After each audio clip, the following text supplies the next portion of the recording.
جس شے دا طریقہ دین وچ موجود نہیں، جس عید دا تصور محمد دے دین وچ موجود نہیں، مولوی دے آکھن نال عید بن سکدی نہیں، او عید نہیں ہوندی، او تا ربیع الاول دا مہینہ ہوندا ہے۔ عیداں کتنیاں؟ دو۔ مسلمانوں کی عیدیں کتنی ہیں؟ بس یاد رکھیے گا، میں نے اشارہ کر دیا، باقی وضاحتیں ربیع الاول میں کریں گے۔ عید کی نماز کا طریقہ چونکہ سال کے بعد آتی ہے تو ہم اکثر بھولے ہوتے ہیں، ہمیں یاد نہیں ہوتا طریقہ کار کیا ہے۔ اس کا طریقہ یہ ہے کہ 2 رکعت عید الاضحیٰ پڑھنی ہے عام نماز کی طرح، ٹھیک ہے، یہ واجب نماز ہے۔ اس کے لیے آپ نے دل میں نیت کرنی ہے، میں عید الفطر جو ہے، میں نے جو عید الفطر کی نماز ادا کر رہا ہوں 2 رکعت پیچھے سے امام کے، اللہ اکبر، شارٹ سی نیت ہے۔ اس میں اضافہ کیا کرنا ہے؟ 6 تکبیروں کا۔ کتنی تکبیروں کا؟ 6 تکبیروں کا۔ 3 تکبیریں پہلے اور پہلی رکعت میں، اور 3 تکبیریں دوسری رکعت میں۔ پہلی میں پہلے تکبیریں کہنی ہیں، اس نشانی ہے پہلی چ پہلے تکبیرہ، دوجی بعد شارٹ یہ گل ہے، ٹھیک ہے۔ اس میں طریقہ کار کیا ہوگا؟ ایک بھائی نہ دے رہا کرو بھائی، اے ہاتھ چاہندہ پہ چاوڑے ہاتھ کے نہیں چاوڑے، پہلے مسئلہ سن لو، ہاتھ اٹھانے ہیں سب نے، ٹھیک ہے۔ کیا کرنا ہے؟ مثلا میں اللہ اکبر پہلے آپ نے کیا، اب کیا کرنا ہے؟ 3 تکبیریں کہنی ہے نا پہلی رکعت میں، تو کیا کرنا ہے؟ اللہ اکبر، ہاتھ چھوڑ دینے، پھر اللہ اکبر۔ اب تیسری تکبیر پہ جانے کے بعد ہم نے تلاوت کرنی ہے، ہاتھ باندھ کے کھڑا ہونا ہے، نماز میں ہاتھ باندھ کے کھڑے ہوتے ہیں۔ تیسری تکبیر کے بعد اللہ اکبر، بس ایک بھائی نے نہیں دیکھنا، اپنے دماغ پہ زور دینا ہے، ٹھیک ہے۔ اس کے بعد تلاوت ہوگی، رکوع سجدے ہوں گے، دوسری رکعت ہوگی، اس میں پہلے تلاوت ہوگی، پھر اس کے بعد 3 تکبیریں ہوں گی، ٹھیک ہے۔ اسی طرح ہوں گی، اللہ اکبر، ہاتھ چھوڑ دینے، اللہ اکبر، اور تیسری تکبیر کی بات چونکہ تلاوت نہیں ہے اس لیے پھر ہاتھ چھوڑ دینے، اللہ اکبر، اور پھر رکوع پہ چلے جانا ہے۔ اس کے بعد خطبہ ہے، خطبہ سننے کے بعد آپ سب نے اپنے گھروں میں چلا جانا ہے۔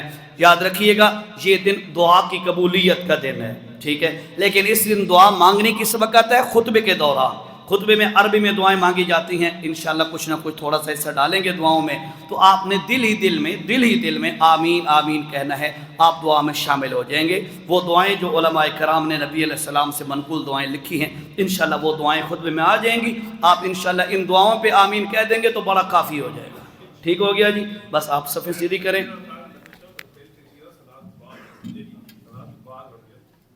ہاں، پہلی رکعت میں تکبیریں سبحانک اللہم